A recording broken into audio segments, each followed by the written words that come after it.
warahmatullahi wabarakatuh. Semangat pagi. Waalaikumsalam warahmatullahi wabarakatuh. Semangat pagi. Oke, baik. Rekan-rekan semua, guys semua. Bertemu kembali kita di kesempatan pagi ini yang luar biasa di acara Ngobras. Ngobrol santai bareng saya gitu katanya. Baik, rekan-rekan semua, ya sebelumnya kemarin untuk hostnya disampaikan sama Cakman yang luar biasa gitu ya. Nah, di kesempatan edisi kali ini, tanggal 20 September 2021, untuk hostnya akan saya pandu, Mas Bro Eko gitu ya. Dan sekarang sudah hadir juga di kesempatan yang luar biasa kali ini, rekan kita, Bapak Sarip. Itu panggilnya Bapak apa Bro apa nih? Pak Sarip. Semangat pagi Pak Sarip. Lebih ini mungkin Pak Eko bro aja ya, biar lebih santai lagi Pak Eko. Oke bro aja, biar mudah lagi. Oke baik. Saya panggil lagi nih. Bagaimana kabarnya nih Bro Sarip? Alhamdulillah luar biasa Pak Eko, sehat. Alhamdulillah. Baik, makasih Bro Sarip. Kondisi sehat-sehat walafiat, Bro Sarip? Alhamdulillah seperti yang nampak Pak, sehat, segar pagi-pagi udah harus semangat yang segar gitu Pak Eko. Semangat 45 lah. Alhamdulillah. Oke. Baik, Bro Sarip ya, kita nanti selama kurang lebih 30 menit ke depan ini ya, kita coba berbincang-bincang dan bincang-bincang santai ya, Bro Sarip ya. Tentunya harapannya nanti ada hal yang bisa kita dapatkan dari bincang-bincang kita kali ini. Kalau saya lihat dari data pribadinya Bro Sarip ini ya, ini lahir di Mamara itu di mana nih Bro Sarip? Saya jadi bertanya-tanya tadi membaca Mamara itu di mana nih Bro Sarip ya? Ya baik, sekaligus ini event yang paling bagus lah panggung buat saya. Jadi bicara di sini Pak Eko itu memperkenalkan daerah saya. Yang kadang-kadang kalau saya sampaikan ke teman-teman tempat kerja itu cari di peta itu katanya, wah tempat saya tidak ada di peta ini, jadi rawa sendiri saya. Iya. Jadi itu di mana di perusahaan itu Pak Eko ada di ini Pak, di Sulawesi Selatan, tepatnya di Kabupaten Luwu ya. Tapi yang lebih familiar itu kalau saya itu di Palopo Pak. Kalau orang bilang Palopo itu udah mencakup. Iya benar. Kalau Palopo masih kedengeran gitu ya. Dari Makassar berapa Sarip kalau harus jalan darat atau jalan udara atau naik ketinting nih Bu Sarip? Jadi gini Pak, sekarang kan ya semakin berkembang lah. Jadi ke Palopo sekarang ada dua alternatif lah. Kalau laut kan itu sudah terlalu jadul Pak. Sekarang kita udah punya pesawat juga Pak ke Palopo dari Makassar itu kurang lebih 30 menitan lah. Tapi kalau kita mau naik bis, nah itu lebih jos lagi Pak. Kalau kita mau perjalanan yang nyantai, menikmati perjalanan itu dari Makassar ke Palopo itu kurang lebih 7 jaman lah. Tapi bisa kayak VIP kayak di hotel bintang 5 lah bisnya kayak gitu. Asik. Iya. Ada wisata tambahan Pak, tapi nanti kita bahas kalau mau ke Palopo itu banyak tip-tip yang lebih bagus ke sana itu. Oke. Nah, terus juga ini yang juga jadi pertanyaannya saya juga ini.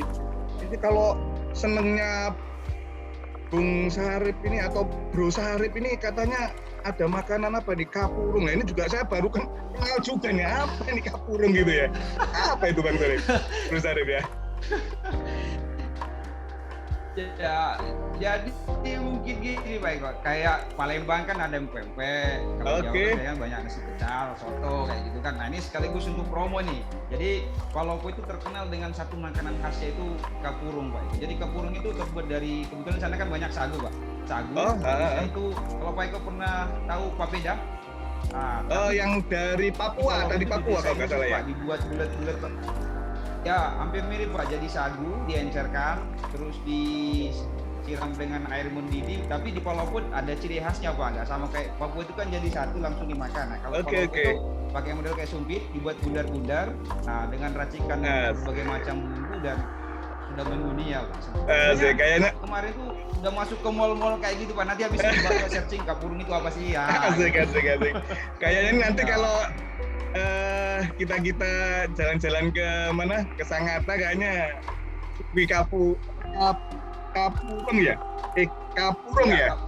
Oke. Ya betul, kapurung Pak. Asik, ya. Baik, gini nih, Bro Sarip ya.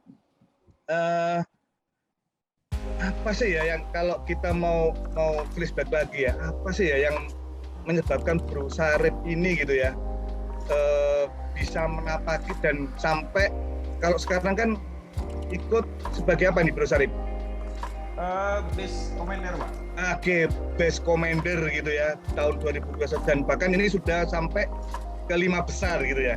Nah dan juga kalau lihat dari historinya Bro Sarip ini sudah pernah ikut juga itu di Optel ya, operator teladan tahun-tahun 2014 ini gitu ya. Nah kalau menurut Bro Sarip ini apa ya yang menyebabkan atau apa sih yang ada di dalam Bro Sarip ini sehingga bisa menapaki sampai seperti ini gitu Bro? Ya, baik. Ya, terima kasih Pak Eko sekaligus untuk apa yang saya lakukan selama ini ya. Jadi kata kuncinya sih konsisten ya kalau saya Pak. Yang saya lakukan selama ini adalah konsisten dalam artian gini. Tapi yang paling saya maintain Pak Eko dari awal itu saya bergabung di PAMA 2007 Pak. Akhir ya di Oktober saya sign pertama kontrak, kemudian training presade itu selesai di 2008 Pak. Yang menjadi saya itu ada satu momen Pak, waktu saya pertama gabung di PAMA itu training saya sakit. Waktu baru mau masuk kelas, pakai baju biru itu saya sakit. Yang notabene di Sangatta ini cuma ikut PAMA, keluarga yang lain nggak ada. Lah terus siapa yang rawat saya kan gitu Pak. Oke. Masuk di AA, terus dirawat kurang lebih 5 hari Pak. Nah di situ segitu keluar dirawat, dikasih tanda tangan tanpa bayar. Wah, ini sebelum kerja udah dibayarin kan gitu. Itu satu. Alhamdulillah. Nah, itu adalah satu. Wah, kalau saya yang bayar sendiri nih, duit orang tua udah pasti gak ada nih, udah pasti habis ini kalau pas pinjam lagi kan untuk bayar. Tapi latar belakang pertama. Tapi yang saya lakukan ketiga itu adalah saya menerapkan diri saya harus konsisten. Yang pertama saya maintain itu adalah ATR Pak, kehadiran. Alhamdulillah saya sampai 13 tahun sampai saat ini. Kemarin bahkan saya cek sendiri kalau Alpha itu saya 0 Pak untuk Alpha. Kalau sakit kan itu di luar kontrol Pak. Kalau Alpha betul kita harus maintain itu satu Pak.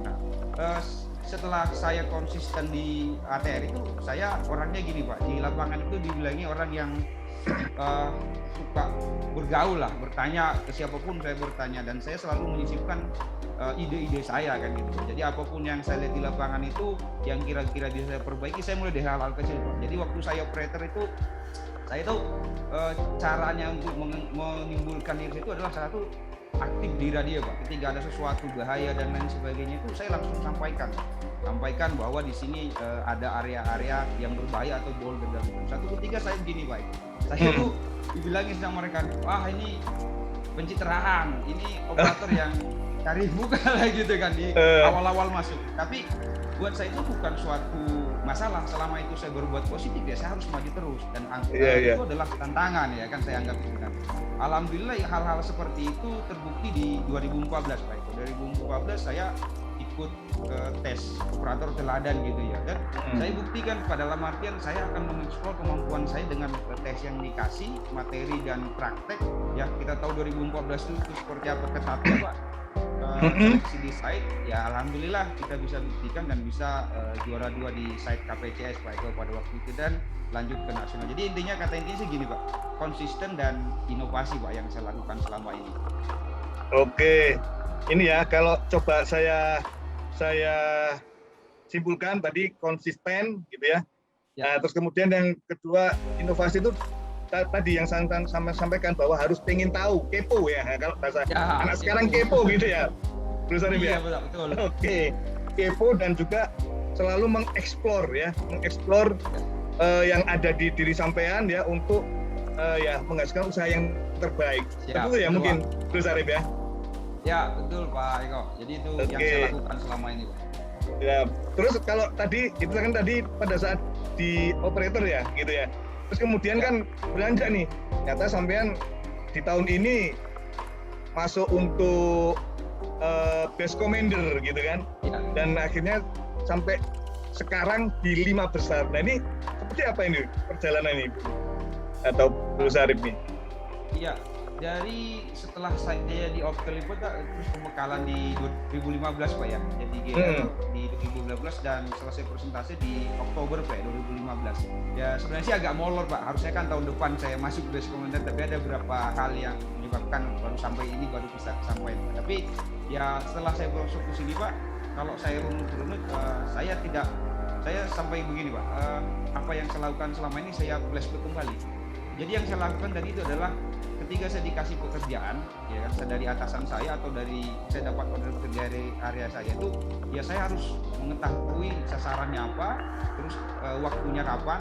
Nah itu kemudian saya cek lokasinya Pak. Dan alhamdulillah saya lakukan dengan tim selama ini adalah saya sering mengasih tantangan kecil-kecilan ya kepada tim saya bahwa kita ada suatu pekerjaan di sini dan harus selesaikan dalam waktu sekian.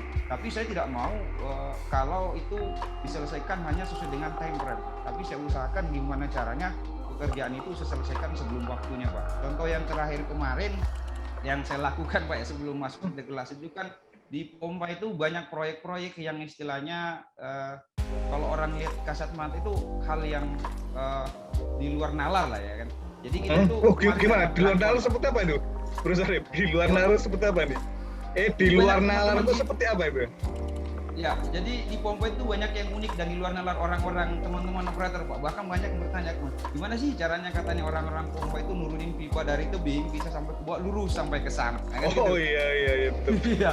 Jadi apakah katanya orang itu turun, manjat terus nurunin seperti itu, saya jelasin Pak. Jadi jelasin ke mereka bahwa di pompa itu adalah memang pekerjaan yang satu high risk, tapi kita melakukan dengan cara-cara yang SOP kayak gitu Pak. Kita menurun pipa kita nggak mungkin turun dari tebing, tapi ada trik dan caranya kita menurunkan menggunakan peralatan yang kita punya seperti itu Pak. Jadi tidak ada dalam artian pekerjaan ini kita lakukan, tapi tetap safety-nya yang kita utamakan dan targetnya tetap harus kita tahu target pekerjaan kita apa dan itu yang saya lakukan, target tahu, tapi saya lakukan sebelum target waktunya saya sudah harus menyelesaikan. Itu yang saya lakukan dengan tim di lapangan Pak. Oke, ini ya. Kalau mungkin sering dengar kita itu pakai prinsipnya PDCA itu kayaknya mungkin Bro Syarif ya? Ya Pak, itu yang saya terapkan dari PDCA, saya implementasikan di lapangan dengan cara-cara yang tetap merujuk ke PDCA, tapi kan kita bekerja dengan orang-orang LS Pak ya, jadi pendekatannya lebih soft lagi, lebih profesional lagi, tapi tetap menyisipkan PDCA itu secara tanpa disadari, PDCA itu masuk dengan sendirinya gitu Pak. Oke, nah ini nih ngomong-ngomong terkait dengan tadi saya sampaikan ya, tantangannya apa sih ya kalau kita kerja sama teman-teman tadi teman-teman LS gitu ya. Kalau Bro Syarif sama teman-teman sama-sama PAMA kan mungkin sudah tahu ininya kan ya selanya gitu ya. Nah kalau tantangannya sama teman-teman labor supply itu seperti apa ya biar kita kerjanya biar lebih smooth ya, terus kemudian juga dalam mencapai target itu bisa kita capai dengan tepat sesuai target kan dan sesuai target yang telah ditentukan. Nah ini seperti apa ini Bro Syarif ya? Apa ini resepnya gitu ya? Resepnya itu simple Pak, pendekatan yang kita lakukan secara personal dengan yang humanis. Caranya begini Pak, yang saya lakukan di site. Jadi saya mungkin agak cerita dikit Pak Eko ya. Dari 2016 itu kan saya gabung di Dewatering Pak. Saya dapat tugas dari kabak saya waktu itu Pak Budi Bramanti bahwa saya di-plot ke Dewatering GL. Wah, saya udah pada waktu itu pikir, wah ini teman-teman LS ngelihatnya aja ketemunya di absensi aja, mereka itu absensi aja harus di depan, nggak mau ngantri kan. Kalau absensi aja dia berpikir, wah mampu nggak saya. Tapi saya lakukan Pak, namanya tantangan saya terima, gitu kan, saya terima. Begitu saya masuk, awal-awalnya memang sangat sulit. Dalam artian kita mau kerja itu pasti molor, ada yang molor, ada yang suka cari-cari alasan, bahkan ada yang defend. Nah, ada yang defend. Ya, jadi kalau kita ngajak kerja tuh, wah tunggu dulu lah, bahkan bahasanya itu mereka lebih di atas daripada kita. Tapi itu tidak saya ladeni pada waktu itu Pak. Saya saya harus sebagai pimpinan, sebagai atasan itu saya harus mendengarkan. Terkadang kita harus mendengarkan kemudian mencari celah untuk mereka Pak. Jadi setelah itu saya dengarin apa sih sebenarnya mereka mau, apa yang mereka, gimana cara kerja mereka. awal-awalnya saya ngikutin Pak. Ada satu momen Pak, suatu ketika saya sudah sekitar 6 bulan, 3 bulanan lah, 3 bulan mau ke 4 bulan itu ada turnamen futsal Pak. Jadi ternyata anak-anak Dewa Tering ini suka main futsal, kebetulan satu hobi dengan saya. Yes. Nah, suka main futsal, akhirnya saya ajak ayo kita ngumpul, nanti saya fasilitasi masalah ini semua, saya belikan kostum, ayo kita main futsal bareng-bareng. Nah, setelah itu kita main futsal bareng-bareng, mulai itu kumpul Pak, mulai ngumpul dan dengan saya lakukan, saya selipkan Pak di situ bahwa kita di tim Dewa Tering, kalau kita itu usaha padu, pun akan difasilitasi. Jadi saya itu tidak menampakkan bahwa itu adalah dari saya, tapi saya bilang itu adalah dari PAMA, saya usulkan ke PAMA terus kita kan gitu Pak. Nah, setelah itu mereka ngumpul, kita ngumpul, lambat laun setelah saya melakukan itu, bahkan saya gini Pak, saya sering sebelum pandemi Pak ya, sebelum pandemi itu saya harus tahu dulu keluarganya ini anak-anak ini siapa, terus apakah sudah beristri, terus tinggal di mana. Setelah saya tahu semua, saya kumpulin kontaknya itu, saya ajak mereka untuk acara kecil-kecilan di rumah, dan anak istri boleh ikut gitu Pak. Ikut ke rumah. Nah, setelah kumpul di rumah kita bicara Pak, kita santai kayak gini kan, bicara. Ada yang menyampaikan keluhan, ada yang menyampaikan, kita tangkap, kita dengarin. Jadi saya olah jadi satu, saya kemudian saya dekatin mereka, ketemu Pak, dalam artian jadi satu chemistry. Akhirnya berlanjut Pak, kadang kita makan bareng, kita kumpul bareng, dan pekerjaan tuh enak Pak. Jadi kalau kita ngajak kerja itu sudah nggak kayak di event lagi, itu proses singkatnya Pak, trik-triknya. Ada satu momen Pak, kenapa nih momen kenapa nih? Di bubur ayam Pak, ini ada cerita lucu di bubur ayam, tapi saya pikir ini bisa diimplementasikan ketika di Jalan Superior kita Pak. Jadi Pak Dedi Supriyadi Kabaknya produksi. Kopi ya. Iya, jadi kami tuh beli sudah duluan Pak di bubur ayam di Jalan Pendidikan tuh makan. Kami datang rame-rame ngumpul. Loh, dia ngelihat ini kok orang Kompas semua, ya kan? Semua. Ini baru pulang malam. Iya Pak, baru pulang malam. Dia sambil nanya ke saya Pak. Beliau kaget. Gimana caranya kok bisa ngumpul bareng-bareng gini, terus bicarain masalah pekerjaan yang tadi malam di review di situ. Kok mereka mau? Mereka kan karena adalah orang-orang LS. Saya sampaikan sama Pak Dedi. Nah, kalau mau Pak Dedi tahu caranya, kita bakar-bakar ikan ini Pak habis ini. Nah, setelah itu Pak Dedi penasaran Pak Eko. Jadi dia tuh, ayo kita ke pasar. Akhirnya bakar-bakar ikan beneran nggak ini? Atau bakar ayam beneran nggak? Jadi Pak Dedi itu saking penasarannya Pak, beliau tuh ayo kita ke pasar beli ikan. Jadi di pasar itu saya bingung Pak. Saya cuma ngantongin duit sekian, tapi Pak Dedi nyuruh ambil ikan yang besar-besar. Jadi gimana nih? Terus akhirnya? Ternyata setelah itu Pak Dedi yang bayarin Pak. Semua ikan kurang lebih 1 juta Pak Dedi yang bayarin, ya kan? Nah, yang lebih salut Pak Dedi Pak, insight-nya itu adalah ketika ngumpul di situ, jadi semua kontribusi Pak. Ada yang turut bakar, ada yang ini. Nah, Pak Dedi itu menyampaikan kayak gini ke kita Pak, bahwa hal-hal seperti ini di kita kalau di operator bisa kita terapkan full seperti ini, insya Allah produktiviti kita kita akan mudah-mudahan ya ke depan ketika pandemi hilang, ketika pandemi tidak ada, ya kita bisa lakukan hal seperti itu ke teman-teman operator. Pendekatan yang kita lakukan dari personal kemudian ke keluarga, dan kita kumpul membicarakan hal-hal betul. Intinya kalau bisa saya simpulkan tuh kita harus ini ya, menciptakan, kalau katanya Pak Gepeng itu saya masih membikin bonding and chemistry kayaknya itu ya.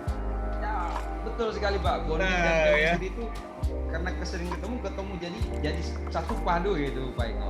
Iya, bonding and chemistry luar biasa ya. Jadi memang sangat diperlukan ya bonding chemistry ke teman-teman kita ya, sahabat kita, sehingga kita jadi satu tim yang solid seperti itu ya. Bro Sarip ya. Betul Pak. Oke. Nah, lagi nih, saya tertarik juga nih.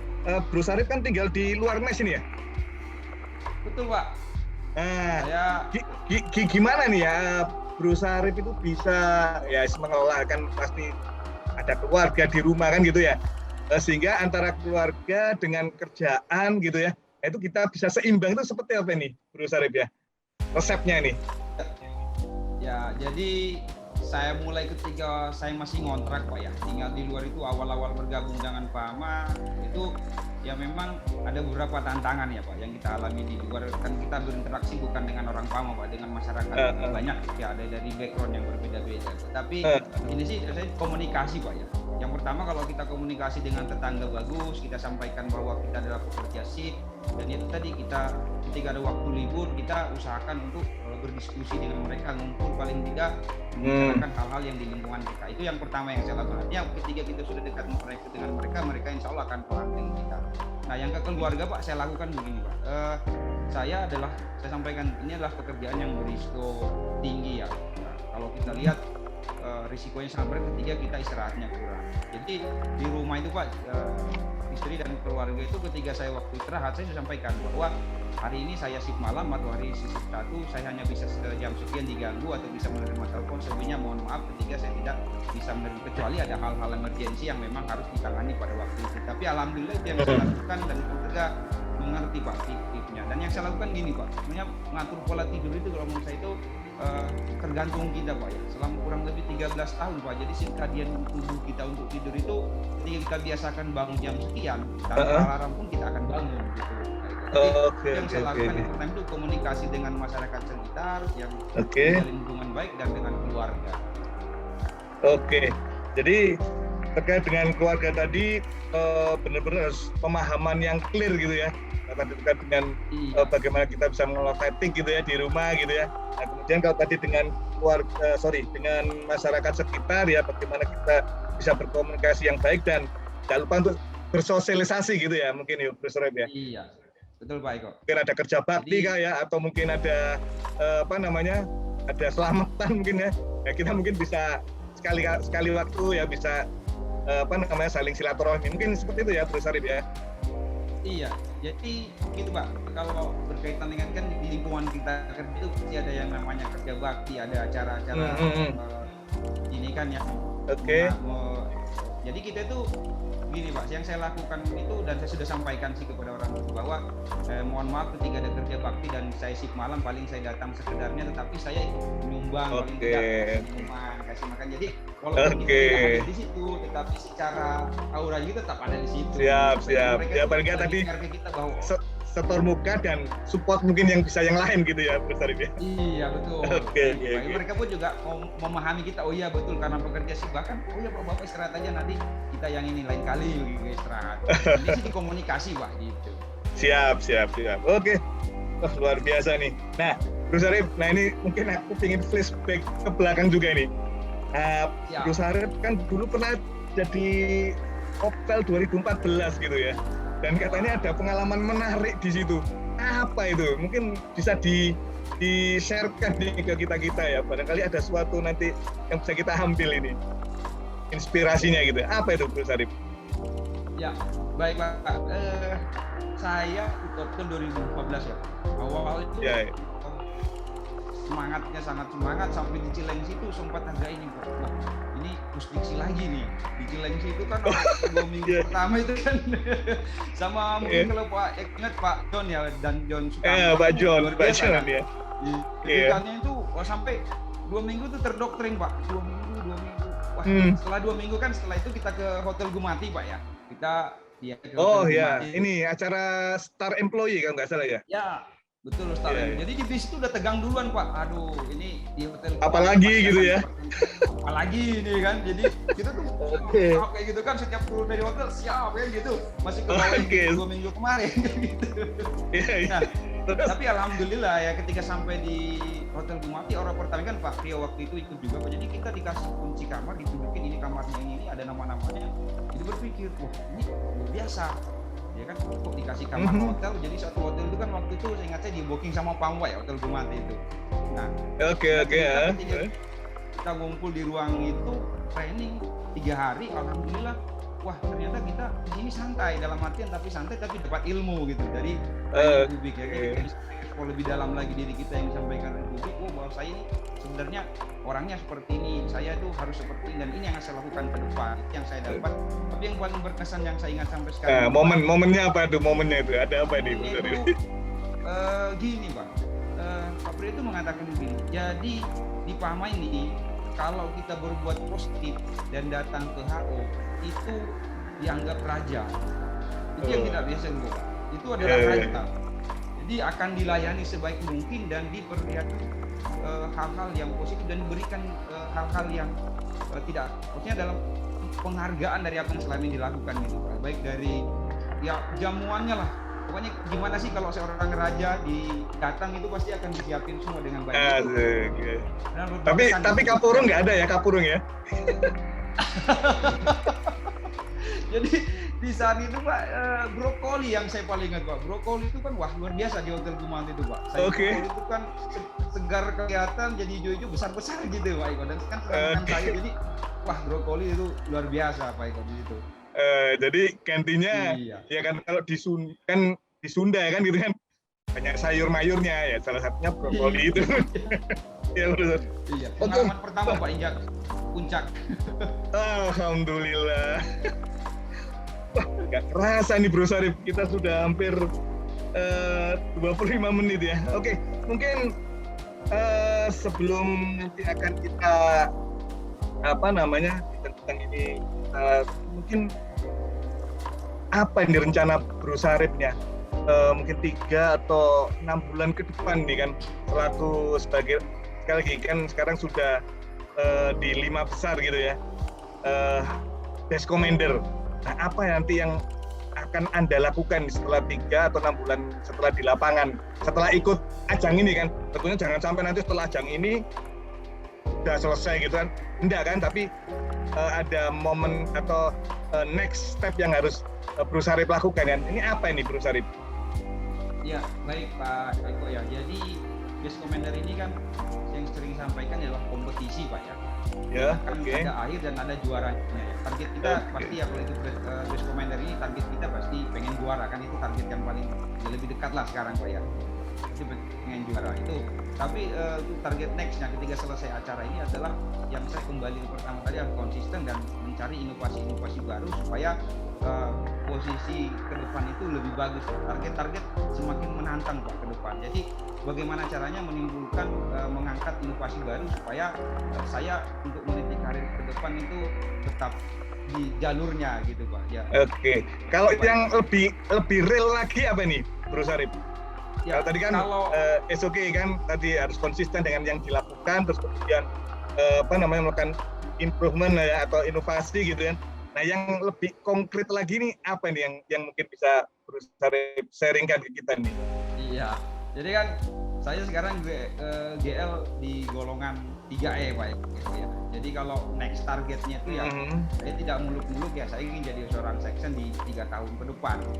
Itu hal-hal yang saya lakukan tadi, inovasi, terus konsisten, terus memberikan hal-hal positif dengan rekan yang lain. Tapi yang target 3 bulanan adalah kita kan masalah productivity masih proses untuk mencapai ke ini Pak ya, untuk mencapai ke target yang diberikan kepada kita, yaitu saya menjadi agent dan akan memberikan motivasi ke rekan-rekan yang ada di lapangan dengan itu tadi yang saya lakukan dengan rekan-rekan yang lain. Saya akan tularkan Pak, dan saya akan diskusi dengan GL di lapangan untuk menyampaikan trik agar rekan-rekan itu bisa bekerja dengan optimal. Kita mencapai productivity dengan targetnya, dan yang dari kami sendiri Pak, dari Dewa Tering itu kita punya project di HPP ya Pak, yang tadi itu adalah apa itu? Dan saya pengen terlibat di situ Pak. Oke. Ya, apa itu? PHPP apa?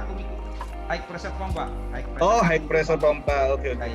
Itu di Karang siap. Tertantang Pak, tertantang dengan project itu. Saya lihat time frame itu harus mulai running nanti di bulan November Pak, bahkan harus bisa lebih cepat di Oktober. Untuk kalau itu running Pak, target kita di Kamuru, area kita akan luas. Nah, saya sangat tertantang dengan itu. Setelah itu saya mau di project itu Pak.